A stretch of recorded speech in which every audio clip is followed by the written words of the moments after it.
I never thought I'd find love in the shallow end of a swimming pool.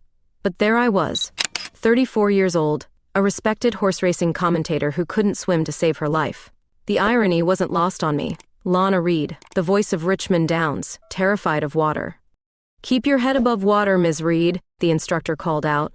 I gripped the pool's edge, my blonde hair already dripping despite my best efforts to keep it dry. That's when I noticed her, tall, athletic, with wavy brown hair pulled into a messy bun. She was struggling just as much as I was.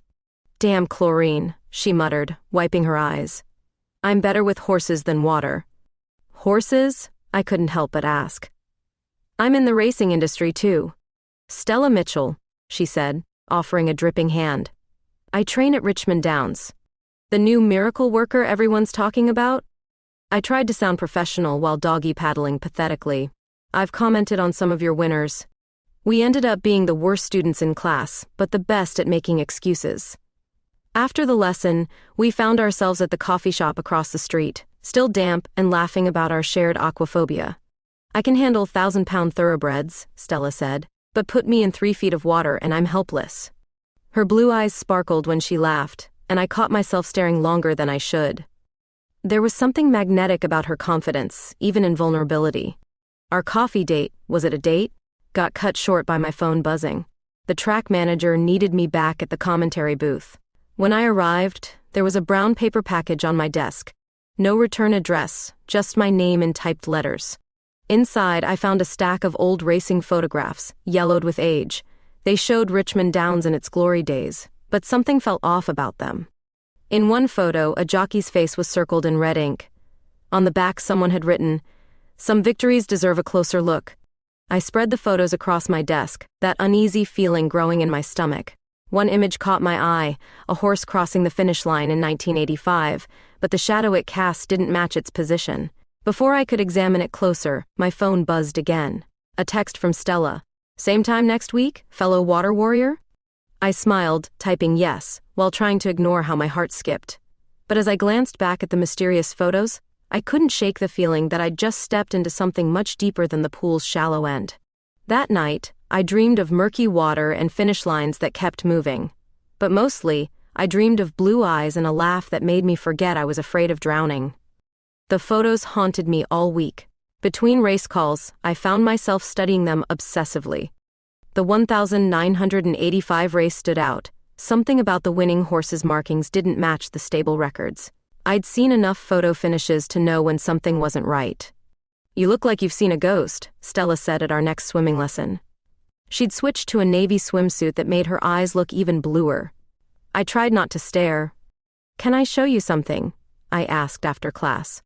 We sat at the poolside, our feet dangling in the water.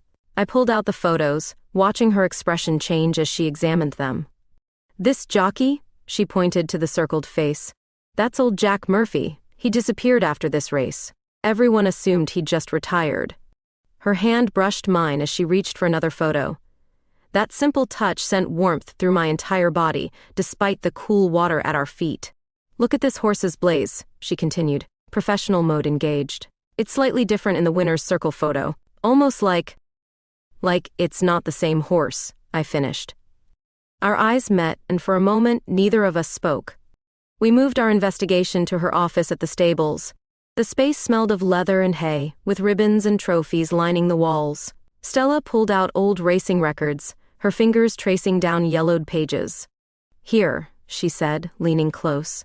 "The winning horse that day was registered as Midnight Runner. But look at these breeding records." I caught a whiff of her shampoo, something floral and subtle. "Focus, Lana." "The bloodlines don't match," I said, forcing myself to look at the papers. "Someone switched horses mid-race," Stella whispered. "But why send these photos now?" We worked late into the evening, spreading documents across her desk. At some point, she ordered Chinese takeout. Our fingers kept meeting over spring rolls and ancient paperwork. "You've got sauce," she said softly, reaching up to wipe the corner of my mouth.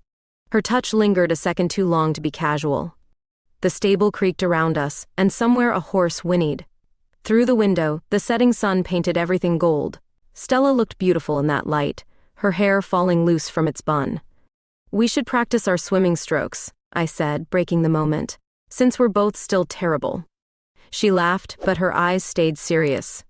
I think we're both getting better at staying afloat.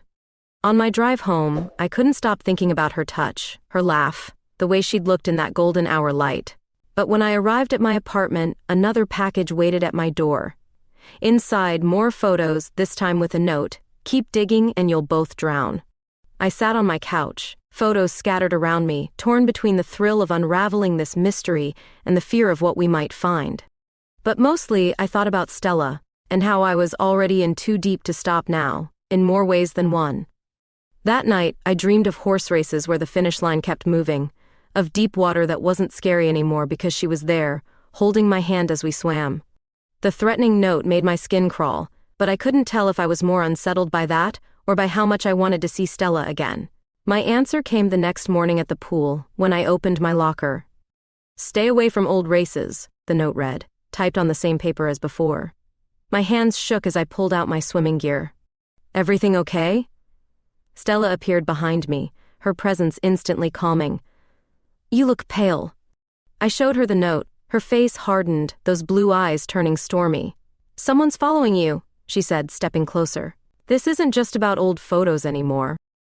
During our lesson, she stayed near me in the pool, our bodies occasionally brushing underwater. Each touch felt electric, even through the chlorinated water. We were both improving, though neither of us would win any medals. "I need to check on a new mare this afternoon," she said as we dried off. "Come with me?" The stables were quiet that afternoon, most trainers gone home. Stella led me to a beautiful bay mare, her coat gleaming in the dim light. "This is Morning Glory," she said, running her hand along the horse's neck. "She's racing next week." Thunder rumbled outside, a spring storm rolling in. The mare shifted nervously, and Stella moved to calm her. I watched, mesmerized by how gracefully she worked. Then the lights went out. "Stella?" I called out, my voice shaky. "Right here," she said, her hand finding mine in the darkness. "The breaker boxes." A loud crash from outside cut her off. The mare whinnied in fear, and something heavy slammed against the stable door. "That wasn't thunder," Stella whispered, pulling me behind her. We heard footsteps, then the sound of someone running away. When we checked outside, we found Morning Glory's water trough overturned, and worse, traces of something that looked like antifreeze gleaming on the ground. "If she'd drunk that." Stella's voice trailed off. Rain was falling now, washing away the evidence. We stood under the stable's overhang, watching the storm. Stella was shaking, though I didn't think it was from the cold. "Someone's trying to stop us," I said softly. She turned to face me, rain dripping from her hair. "They'll have to try harder than that." Maybe it was the adrenaline, or the way the lightning illuminated her face, but something snapped inside me. I reached up, cupped her face in my hands, and kissed her. For a moment, the world stopped. Her lips were soft, tasting of chlorine and rain. She pulled me closer, deepening the kiss, and everything else faded away, the threat, the storm, the mystery. There was only this, only her. When we finally broke apart, we were both breathless. Lightning flashed again, and I saw the same wonder in her eyes that I felt. "I've wanted to do that since the shallow end," she whispered. "Me too." We stayed there, forehead to forehead, as the storm raged around us. But a new note, slipped under the stable door, shattered our moment. "Next time, it won't be the horse." I felt Stella's arms tighten around me. "We need to find out who's behind this," she said. "We will," I promised, though my voice shook. Together. That night, as I lay in bed listening to the continuing storm, I touched my lips, still feeling our kiss. Someone was trying to scare us away from the truth, but they didn't understand. They'd given us something more powerful than fear. They'd given us each other. The morning after our kiss, I was reviewing the old photos for the 100th time when something caught my eye. In the background of one image, a man stood watching the suspicious race. He had Stella's eyes. My phone buzzed. "Need to talk," Stella's text read. "My office, now." I found her pacing, looking like she hadn't slept. "I showed the photos to my father," she said without preamble. "He recognized everything." My heart sank. "Including himself in this one?" I held up the photo I'd been studying. She nodded, running her fingers through her hair. "He was there that day. He He knew about the switch. The silence between us felt heavy. I wanted to hold her, but uncertainty held me back. "Tell me," I said instead. "He was just starting as a trainer," she spoke softly. "They threatened to ruin him if he talked. He had a family to protect." Before I could respond, my phone rang. The network executive's voice was cold. "Ms. Reed, we need to discuss your recent activities." Someone had sent them photos of me and Stella in the stables, of us examining old records, of our kiss in the rain. The message was clear: back off, or lose everything. "Your reputation is valuable to us," he said. "It would be a shame to lose you over personal indiscretions." My hands shook as I ended the call. Stella watched me, her face pale. "They're trying to silence you." "They're trying to silence us," I corrected, moving closer to her. "But I won't let them." She met me halfway, pulling me into her office chair with her. "My father kept records," she whispered against my hair. "He documented everything just in case." We spent hours going through her father's old papers, our bodies pressed together in the cramped space. Each touch, each brush of skin against skin, sent electricity through me. "Look at this," she said, her breath warm against my neck. She pointed to a list of names, trainers, jockeys, officials, all connected to that race in 1985. "Half these people are still at the track," I realized. "Including Thompson Blake," she said. "He's on the racing board now. The same board that could end both our careers." Night had fallen by the time we finished.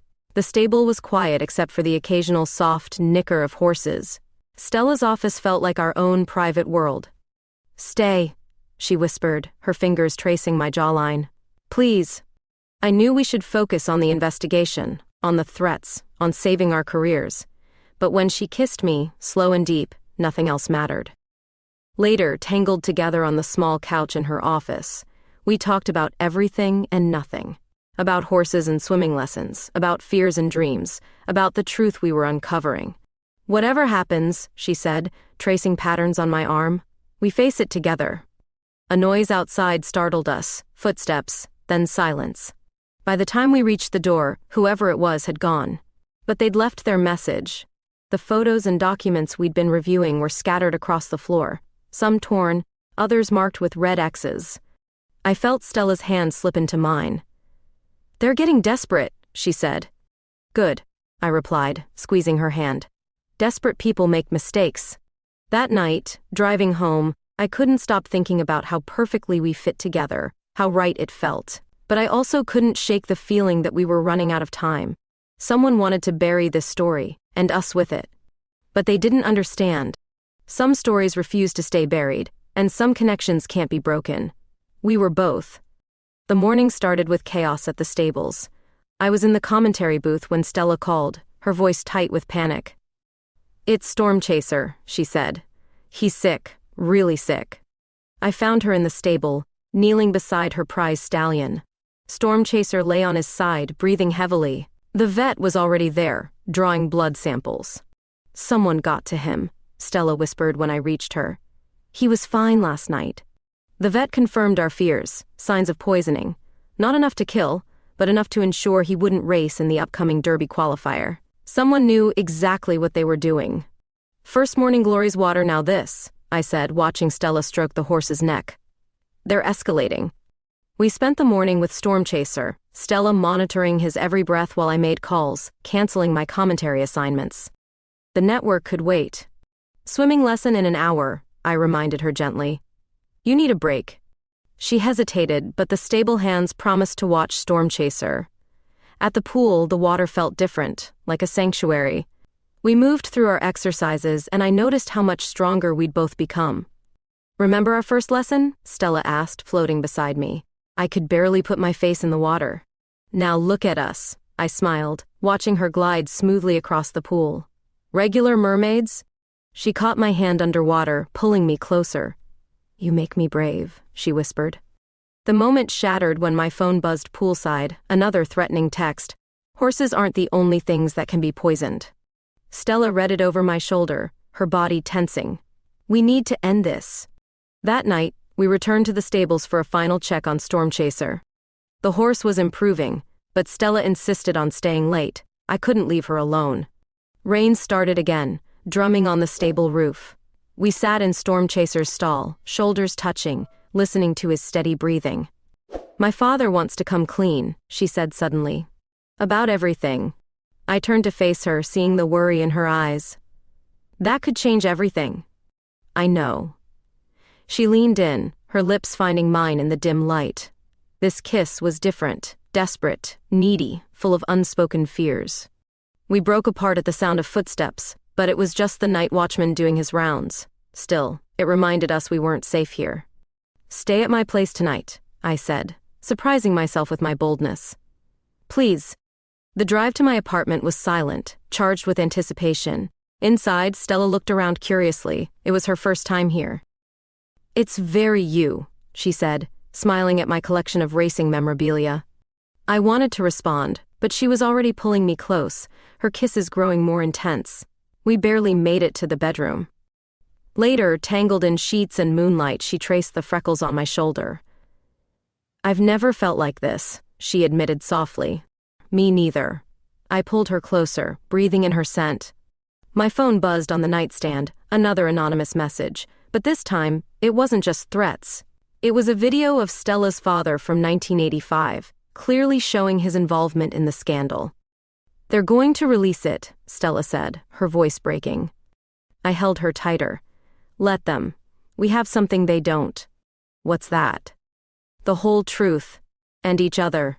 Outside, the rain continued, but in my bed, with Stella in my arms, I felt untouchable. Tomorrow would bring more challenges, more threats, more battles. But tonight, we had this perfect moment of peace in the storm. I fell asleep listening to her heartbeat, knowing that whatever came next, we'd face it together. Some things were worth fighting for, worth risking everything for. She was one of them. Morning light filtered through my bedroom curtains, waking me to find Stella already dressed, studying more vintage photos spread across my dining table.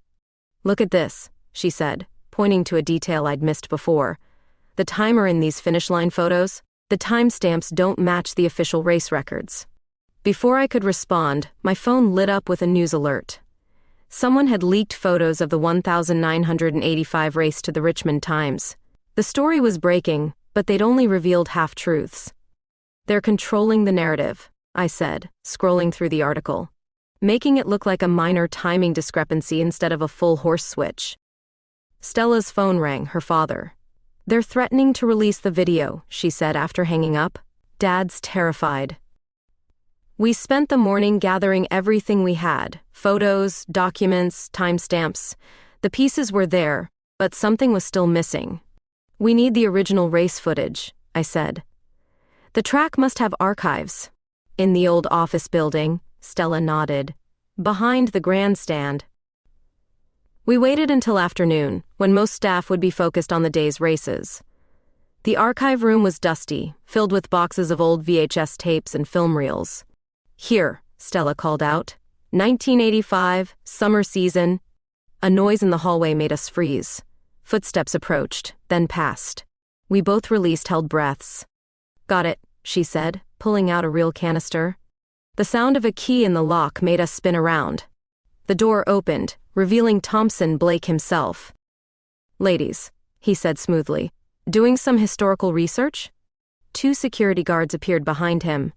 "The archive room is restricted," Blake continued. "I'm afraid I'll have to confiscate any materials you've removed." "These aren't yours to take," Stella challenged, clutching the film reel. "Neither is this," a new voice said. We turned to see someone entering through the back door, holding a laptop, my laptop, stolen from my apartment. My heart sank. All our digital evidence was on that computer. "Your father made a wise choice 30 years ago," Blake said to Stella. "I suggest you do the same." The security guards stepped forward.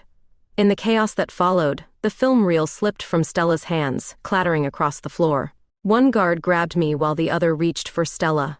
"Run!" I shouted. She hesitated for a split second, our eyes meeting. Then she bolted through the back door. They let her go, focusing on me and the scattered evidence. Blake picked up the film reel, smiling coldly. "Such a shame," he said. "A promising career, ruined by amateur detective work."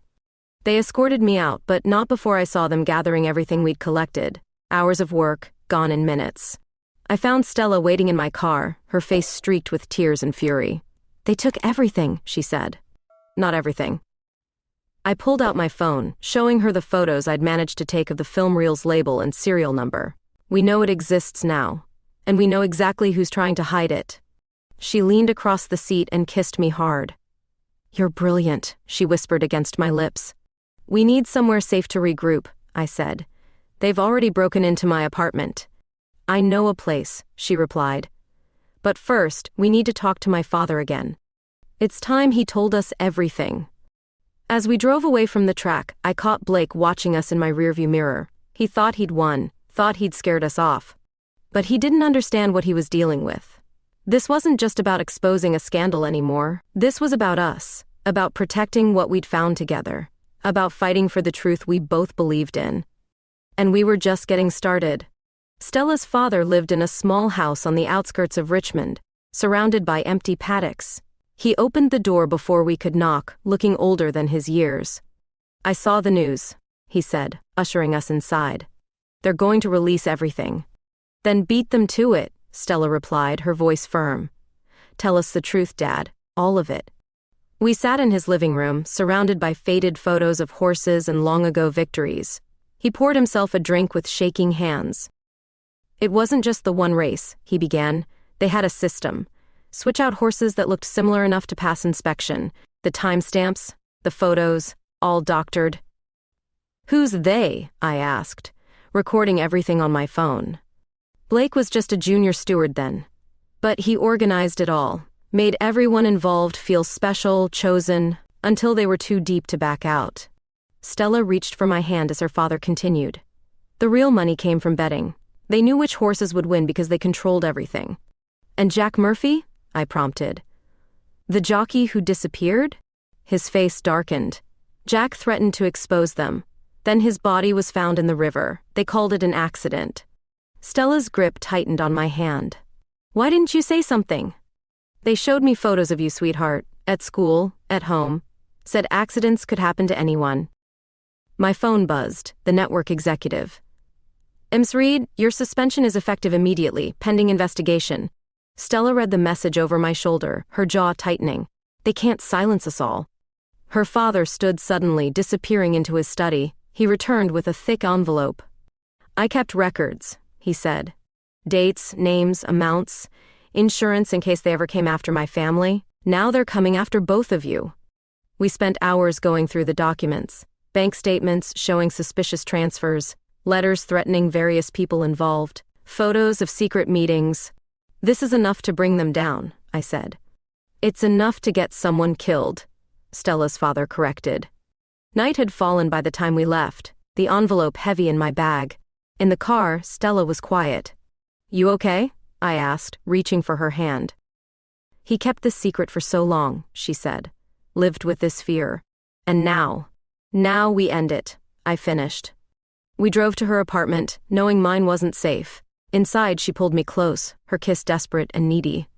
"I can't lose you," she whispered against my lips. "You won't?" Later, tangled in her sheets, we planned our next move. The documents needed to be protected, copies made and distributed to trusted sources. "The Racing Commission meets next week," I said, tracing patterns on her bare shoulder. "We present everything then. Blake will try to stop us." "Let him try."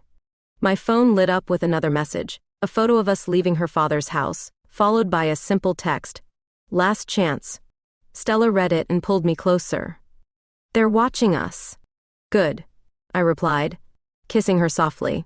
"Let them see what real courage looks like." Outside, a car drove slowly past her building. We lay in the darkness, listening to its engine fade away. Tomorrow would bring more threats, more danger. But tonight, in her arms, I felt stronger than any fear. "Whatever happens," she whispered, "we're in this together." "Together," I agreed, holding her tighter. We fell asleep like that, wrapped in each other, surrounded by documents that could change everything. The truth had cost her father 30 years of peace. But some prices were worth paying, some fights worth fighting. And this fight was just beginning. The breakthrough came during our morning swim. We'd kept up our lessons, refusing to let fear change our routine. In the pool, Watching Stella glide through the water with newfound confidence, it hit me. The betting records, I said as we toweled off. Your father's documents show irregular patterns, but we need proof of where the money went. The old racing commission treasurer, Stella replied, her eyes lighting up. Sarah Martinez. She retired last year. We found Sarah living in a small apartment above a bookstore. She opened the door cautiously, recognition flickering in her eyes. I wondered when someone would come asking, she said, letting us in. Her living room was a paper fortress, boxes of documents everywhere. I kept everything, she explained, waiting for the right moment, the right people. She pulled out files spanning decades. Bank transfers, betting slips, handwritten notes, all pointing to an elaborate money laundering scheme. Blake wasn't the mastermind, Sarah revealed. He was just the face. The real power was Richard Conway. The current racing board chairman, Stella breathed. My phone buzzed, a message from the network. Meeting tomorrow to discuss your future. Sarah noticed our expressions. They're closing in? They're trying, I replied, taking Stella's hand. We spent hours copying documents, scanning everything we could. Sarah's records completed the puzzle, a perfect complement to Stella's father's evidence. Be careful, Sarah warned as we left. Conway doesn't just destroy careers, he destroys lives. Back at the track, we found Storm Chaser fully recovered. Stella checked him over while I watched from the stall door, admiring how gentle she was with him. Ready for tomorrow's race? I asked. Are you ready to call it? She countered, smiling. They suspended me, remember? Since when do you follow their rules? She crossed the stall and kissed me, tasting of chlorine and hope. A throat clearing interrupted us, one of the stable hands. Ms. Mitchell? Racing board wants to see you. Something about your training methods. Stella squeezed my hand before following him. I used the time to prepare for tomorrow's race, setting up my own recording equipment in a hidden corner of the commentary booth. When Stella returned, her face was tight with anger. They're questioning everything, my licenses, my methods, my relationships. I pulled her into my arms. They're scared. They should be. That evening, we made love with an intensity born of defiance and determination. Every touch was a promise, every kiss an act of rebellion. Call the race tomorrow, she whispered against my skin. Show them they can't silence you. Morning brought chaos. Storm Chaser was favorite to win, despite attempts to sabotage him. The stands were packed, the air electric with anticipation. I took my place in the commentary booth, unauthorized but unbowed. Below, Stella prepared Storm Chaser, every movement precise and confident. Security's coming, my assistant warned. Let them, I replied, putting on my headset. The horses lined up. I saw Blake and Conway in the owner's box, their faces darkening as my voice came over the speakers. Ladies and gentlemen, welcome to Richmond Downs. Security reached the booth just as the race began, but they couldn't stop my voice, couldn't silence the truth ringing through every word of my commentary. Storm Chaser won by 3 lengths. In the winner's circle, Stella's eyes found mine. She smiled, radiant with victory and love. My phone buzzed one last time, Conway's number. My office, now. Stella appeared at my side, our fingers intertwining. We go together, she said. Walking toward Conway's office, evidence in hand, we were ready for whatever came next. They thought they could break us, silence us, separate us. They were about to learn how wrong they were. The Richmond Downs Charity Gala was in full swing when we arrived, the old grandstand transformed by twinkling lights and evening wear. Conway had chosen this public venue for our confrontation, probably thinking we wouldn't dare make a scene. Ready? Stella whispered, stunning in a midnight blue dress. Born ready, I replied, squeezing her hand. We'd spent the afternoon preparing, sending copies of our evidence to trusted journalists and law enforcement. Whatever happened tonight, the truth would come out. Conway spotted us first, his false smile never reaching his eyes. Ladies, so glad you could join us. Blake hovered nearby, looking nervous. Other board members watched from a distance, sensing the tension. Quite a race today, Conway continued. Though I believe you were suspended from commentary, Ms. Reed. Funny thing about suspensions, I said. They're only effective when they're legitimate. Stella moved closer to me, a subtle show of support. Her father stood across the room, watching with worried eyes. "Let's discuss this privately," Conway suggested, gesturing toward a side room. "No," Stella replied firmly. "Whatever you have to say it here." He studied us for a long moment. "Very well. Ms. Mitchell, your training license is revoked, effective immediately. Miss Reed, you're permanently banned from broadcasting." "On what grounds?" I challenged, loud enough for nearby guests to hear.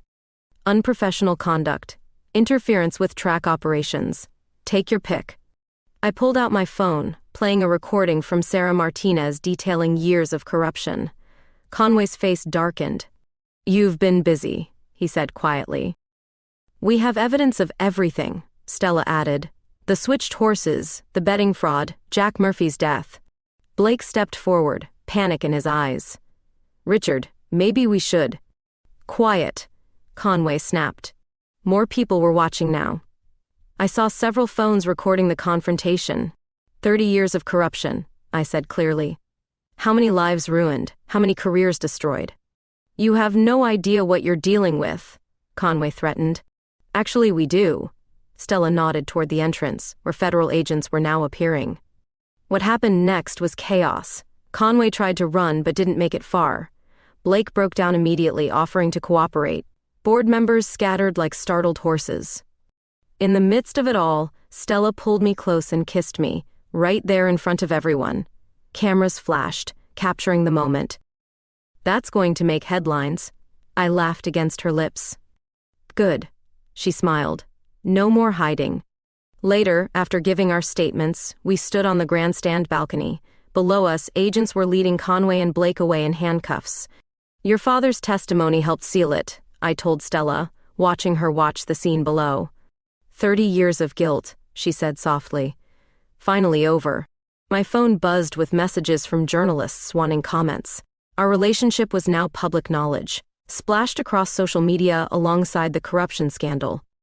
"Having second thoughts?" I asked, suddenly uncertain. She turned to me, backlit by the track lights. "About you? Never." We left the gala hand in hand, ignoring the stares and whispers. In the parking lot, Stella stopped suddenly. "Move in with me," she said. "What?" "Life's too short for fear. Move in with me." I answered with a kiss, not caring who saw. Behind us, the track lights illuminated empty stands where tomorrow, races would run clean for the first time in decades. "Is that a yes?" she asked, smiling against my lips. "That's a hell yes." My phone buzzed again, the network executive. Probably calling to reinstate me now that the truth was out. It could wait. Right now, all that mattered was this moment, this woman, this victory we'd won together. The night air carried the scent of hay and victory, and somewhere in the stables, Storm Chaser whinnied, a sound of freedom if I ever heard one. The Racing Commission hearing room was packed. 3 weeks after the gala, the full investigation had revealed decades of corruption reaching far beyond Richmond Downs. I sat beside Stella, our hands clasped under the table. Her father had just finished his testimony, his voice steady as he detailed 30 years of threats and cover-ups. "Ms. Reed," the commission chairwoman called, "please take the stand." Walking forward, I felt Stella's eyes on me. The evidence we'd gathered filled boxes on the conference table, betting records, photos, Sarah Martinez's meticulous files. "Please tell the commission how you discovered the irregularities," the chairwoman prompted. I told them everything, from the mysterious package to the threats, from the swimming lessons where Stella and I fell in love to the final confrontation at the gala. "And you continued investigating despite the threats to your career?" "Some things are more important than career safety," I replied, glancing at Stella. The hearing lasted hours. When it ended, the commission's decision was unanimous. Conway and Blake faced criminal charges, while the entire racing board would be restructured. Outside the hearing room, reporters swarmed us. "Ms. Reed, will you return to broadcasting?" Before I could answer, my phone rang, the network president himself.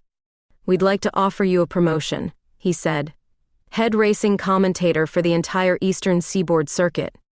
I looked at Stella, who was already smiling. She knew what this meant to me. "Yes," I said. "But I have one condition." That evening, we celebrated at the track. I stood in my familiar commentary booth, but everything felt different. Cleaner, freer. Testing, testing, I spoke into the microphone. This is Lana Reed, coming to you live from Richmond Downs, where today marks a new chapter in racing history. Below, Stella prepared Storm Chaser for his victory lap. My condition to the network had been simple. I would only call races where the integrity was guaranteed. They'd agreed immediately, eager to rebuild their reputation. And in the trainer's circle, we have Stella Mitchell, recently appointed to the new Racing Integrity Board. She looked up at my mention of her name, blowing me a kiss. The crowd cheered. They'd followed our story in the papers, embracing us as symbols of change. After the ceremony, I found her in the stables. "How does it feel, Miss Board Member?" "Almost as good as this," she replied, pulling me into a kiss. We were interrupted by my assistant. "Your Industry Achievement Award arrived," she said, handing me a package. The inscription read, "For outstanding courage in sports journalism." "They forgot to mention the outstanding girlfriend who made it all possible," I joked. Stella took the award, placing it on a shelf in her office, our office now, since I'd moved most of my work there. "Remember our first swimming lesson?" she asked, wrapping her arms around me. "When we were both terrified of water? How could I forget? Look at us now." She was right. We'd faced our fears of water, of truth, of love, and emerged stronger. My phone buzzed with congratulations from Sarah Martinez. "Justice looks good on you both." Later that night, watching Stella sleep beside me in what was now our bed, I thought about how far we'd come. From two scared swimmers to lovers who'd broken open a decades-old conspiracy. Tomorrow, I would call more races. Stella would train more champions. But we'd do it honestly, openly, together. The night was quiet, except for distant horse sounds and Stella's soft breathing. I pulled her closer, thankful for that first mysterious package that had started everything. Sometimes the biggest victories come from the smallest beginnings. Sometimes love shows up in chlorinated water and refuses to let go. And sometimes, just sometimes, justice and love win the race together. 1 year later, I stood at the edge of the pool where it all began, watching Stella teach a beginner's swimming class. She'd taken over the program, turning our story of overcoming fear into inspiration for others. "Remember," she told her students, "everyone starts in the shallow end." I smiled, remembering our own clumsy beginnings. Now we swam laps together every morning before heading to the track. The corruption scandal had changed Richmond Downs forever. Conway and Blake were serving time, while Sarah Martinez had been honored for her decades of record-keeping. Stella's father, finally free from his burden, had started mentoring young trainers again. "Ready for your big moment?" Stella asked, joining me after her class. Today was special, my first time broadcasting the Kentucky Derby. But first, we had something more important to do. We stood at the deep end, where neither of us would have ventured a year ago. Other swimmers gathered around, many who'd followed our journey from the beginning. "Together?" I asked. "Always," she replied. We dove in, surfacing to applause. It wasn't just about swimming anymore. It was about facing fears, fighting for truth, choosing love over safety. Later, at the track, I prepared for the Derby broadcast. Stella had 3 horses running today, including Storm Chaser's first offspring. "Ladies and gentlemen," I began, my voice carrying across the nation. "Welcome to a new era in racing." Below, Stella caught my eye from the trainer's circle. We'd moved in together months ago, turning her house into our home, filling it with photos of horses and swimming medals we'd earned together. The race was spectacular. Stella's youngest horse, Truth Seeker, took first place. Poetic justice, we called it. That evening, we walked the empty track together, our footprints joining countless others in the dirt. "I have something for you," Stella said, pulling out a small box. Inside was a key to a new stable she'd bought, big enough for both our dreams. "Marry me?" she asked simply. I answered with a kiss that said everything words couldn't. We celebrated in the pool where we first met, floating under the stars, no longer afraid of deep water or deep feelings. "Think anyone else will find love in swimming lessons?" I asked. "Maybe," she laughed. "But they'll have to write their own story." My phone buzzed, another award nomination for our exposé. But the real prize was right here, holding my hand as we floated together. Tomorrow would bring new races, new challenges, new victories. But tonight, in this pool where two terrified swimmers had become something more, we were exactly where we needed to be. "I love you," I whispered. "I love you too," she replied. Deep end and all. We stayed there, floating under Richmond stars, two women who'd found each other in the shallow end and built something deep enough to last forever. Some stories end with justice, some end with love. The best ones, like ours, end with both. And this was just the beginning.